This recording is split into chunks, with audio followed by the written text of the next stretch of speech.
అంటే bin Laden లాంటి ఎవరైనా భయంకరమైన క్రిమినల్ తీసుకొచ్చి పౌలు ముందు పెట్టి, పౌలు గారు ఇతనికి మీకు ఏం సంబంధం అంటే, పౌలు ఒకే మాట అంటాడు, he is better than me.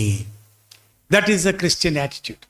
Most of the సంఘాల్లో వచ్చే సమస్యలన్నింటికి కారణం ఒకటే, ఐ యామ్ బెటర్ అని ఎప్పుడైతే మన మైండ్లో పడుతుందో, మన జీవితము, సంఘ జీవితము సర్వనాశనం అయిపోయేదానికి స్టార్ట్ అయిందని అర్థం. నువ్వు ఒక్కడివి చాలు సంఘాన్ని నాశనం చేసేదానికి.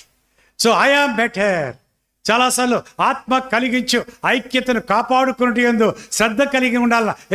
ఎఫెసీ 4:1-2-3 ఐక్యత పరిశుద్ధాత్మ దేవుడు తీసుకొస్తాడు, దాన్ని కాపాడుకునేది మన డ్యూటీ, అది మన కర్తవ్యం. అప్పుడు ఏమిటంటే ఇతరులు గనులుగా పెంచుకోవాలా.